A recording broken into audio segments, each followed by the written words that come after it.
We'll bring it in alive. The commission was quite specific. The asset was to be terminated.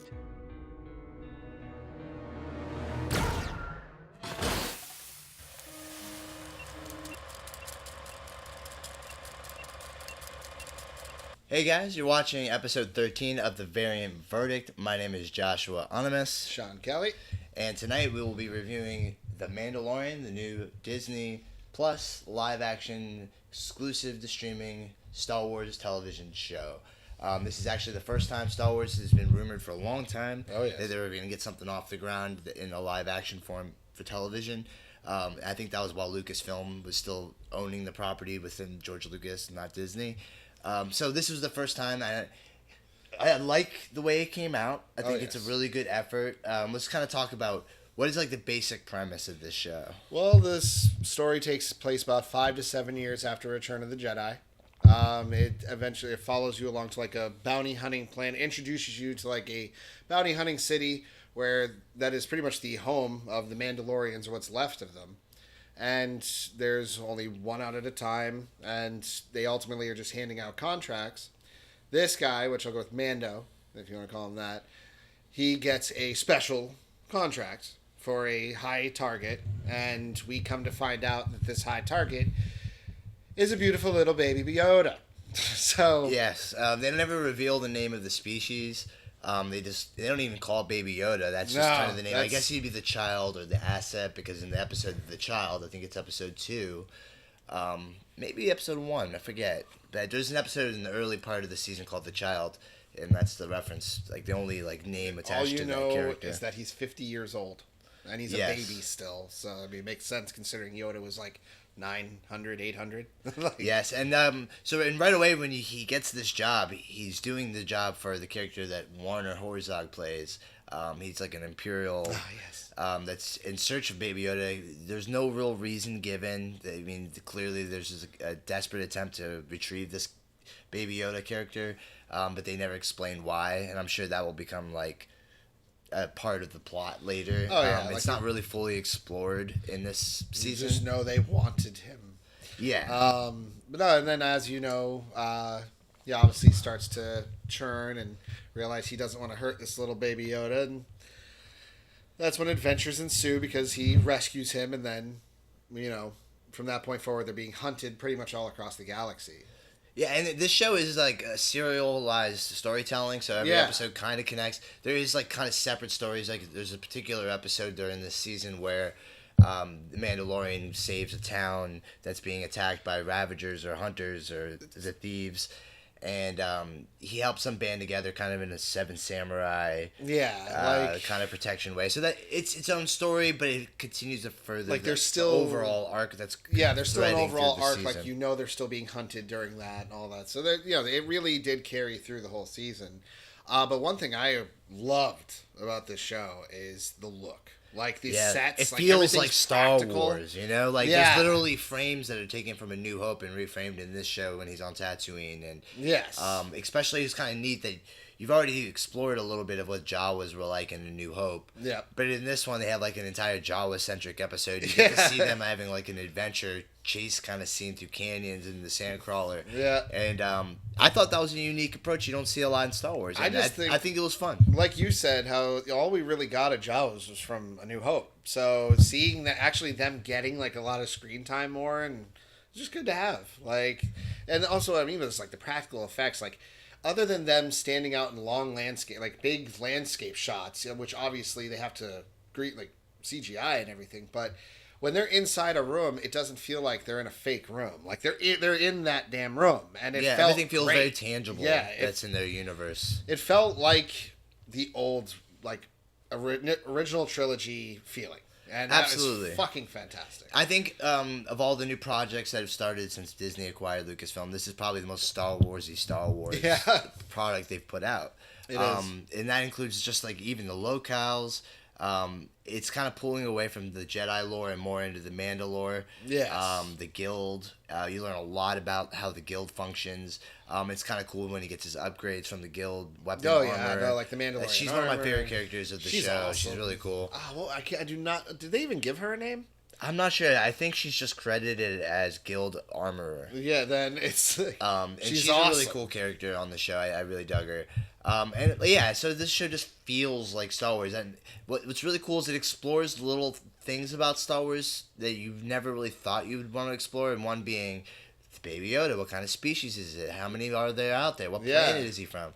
The second thing would be like, you've seen IG-88 in like Shadows of the Empire, like the video game, or the brief like Empire, 2-second cameo. 2 seconds in Empire. But you never see him in action, and like how would that droid function like really as like in a practical way? But you see how it's done, and you see him attacking and fighting, and you're like, wow, that's probably the most practical way of fighting of any droid. Yeah, you know? seriously. Now, and just I'm guessing I want to make sure I'm right or wrong. Now, IG-88 is from Empire, but IG-11. IG-11, yeah, it's the same. It's the same droid model. IG series, but yeah. Anyway, that's too much.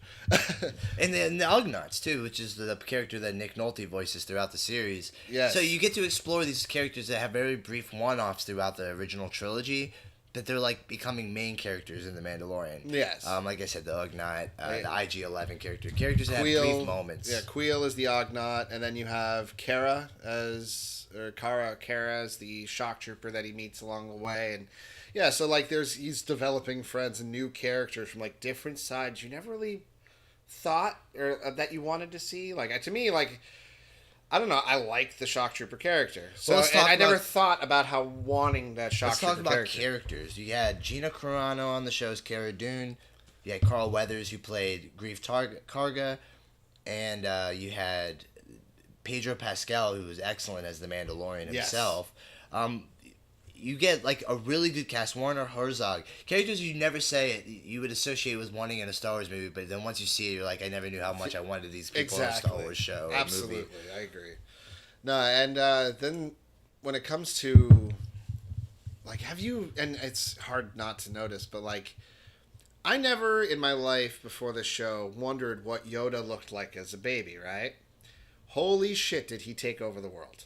He's everywhere. And yes, this is one of those really meme-worthy shows. Oh yeah. I feel like I Have Spoken is going to be a meme. Oh, it's not already. Yeah, you know, by the Ugnaught Quarrel, and then you have Baby Yoda. He's a meme. All the one, especially the every part shot where he drinks the bone broth in the show. Every shot of him you can find online. And exactly. Like, and then another one too would be like, I thought the comedy worked really well, and it seems like something that'll be like talked about later is the part where the two troopers are talking in the finale, and they have like this really funny dialogue between each other. That is one of the, like, I know a lot of people maybe don't like the comedy in Star Wars, or, you know, maybe to the comedy they put in it today, but that scene has to not only been the funniest, but best scene in Star Wars I've seen maybe ever. And, you know, and that brings up a good point. This is probably the best comedy in any form of Star Wars that's ever been released. And it's not even comedy. It's not like a comedy show. No, but yeah, when it has things that land that are funny, they work really well for whatever reason within the context of the show. They never take you out of the story. Where like Last Jedi had your mama jokes, with Poe and Hux. This has more of a natural vibe to its humor. You also have like Taika Waititi, who's a guest director on I think 2 episodes of the series. Yep. Bryce Dallas Howard, Jon Favreau, like these are like really good names, and they're like doing this show.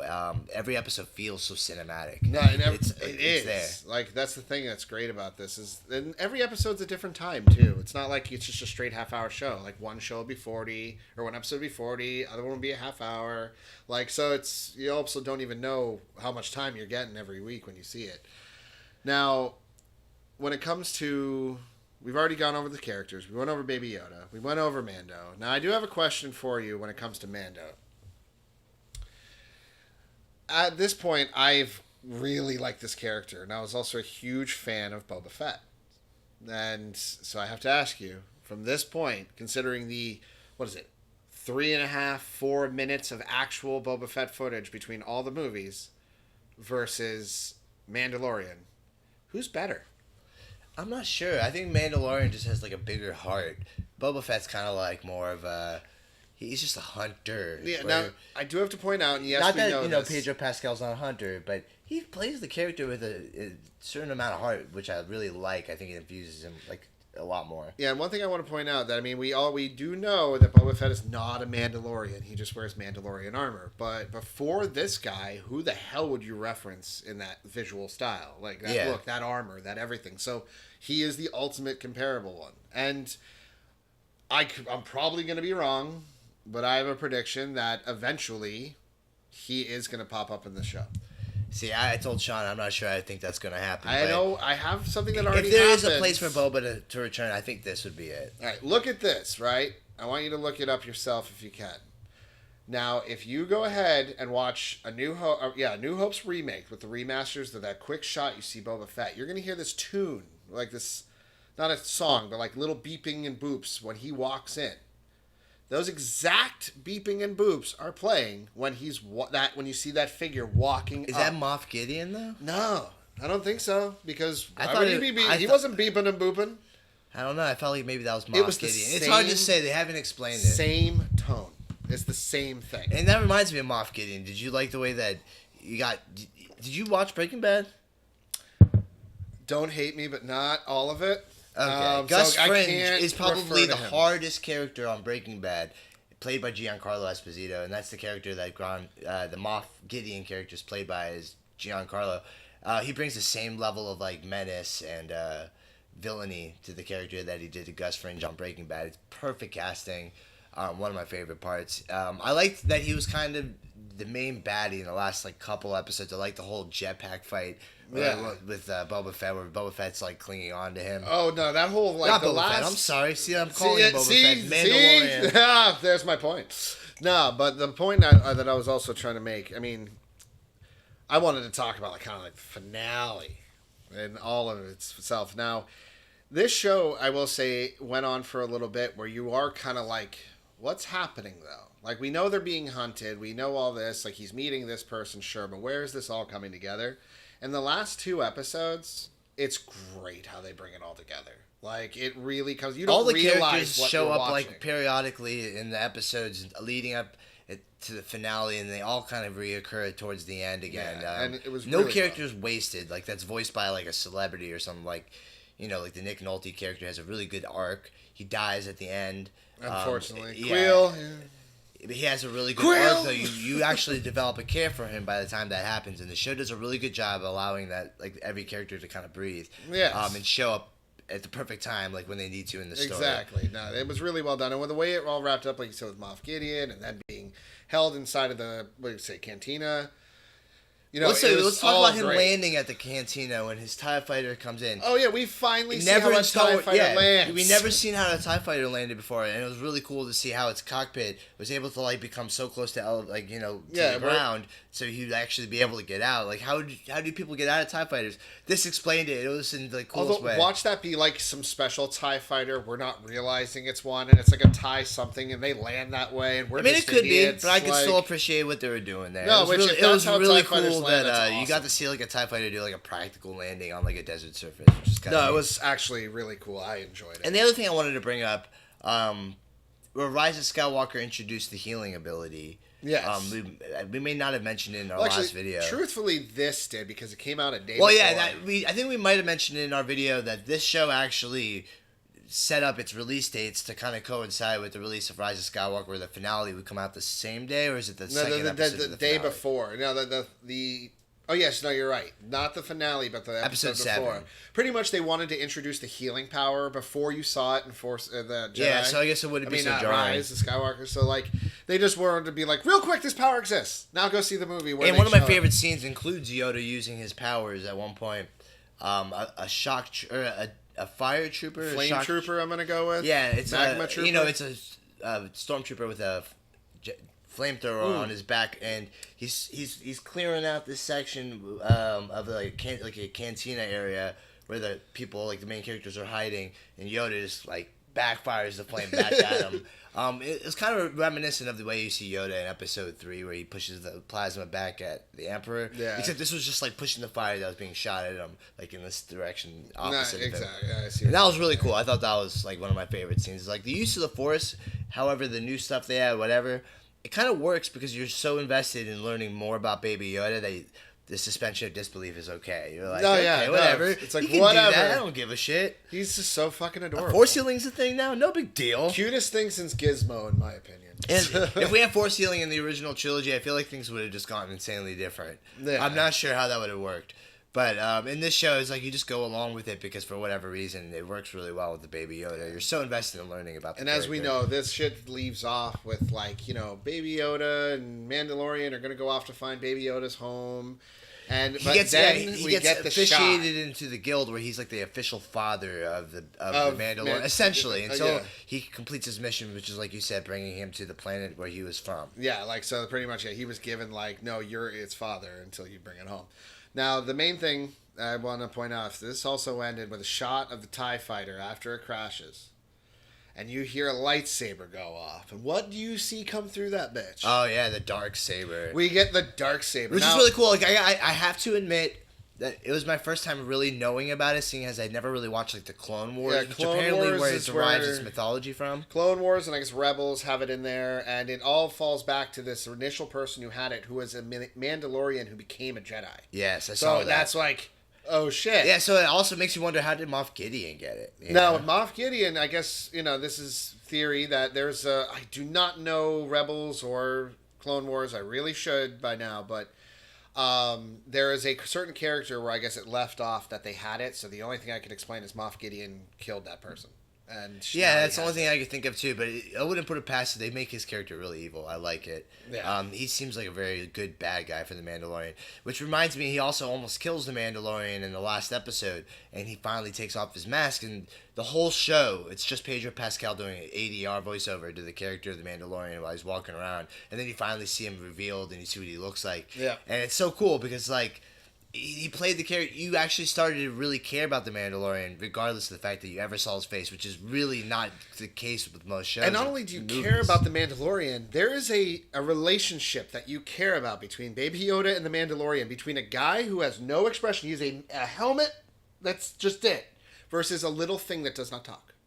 Like, and you care about their bond. And it's like, how the fuck did they do that? And what's really interesting is they put like, this show's so different that you have Bill Burr, you got Brian Posehn, you have a lot of comedians doing these weird cameo roles. Like, it's so left field and everything about it works. Well, I heard Bill Burr say that the only reason, or the reason he was offered it was because Favreau thought it'd be funny. He would be on it because he makes fun of Star Wars so That's much. one of the best episodes of the series, too. Yep. The episode with Bill Burr. He wasn't a stormtrooper. Yeah, it was so funny. That was great. Space Boston.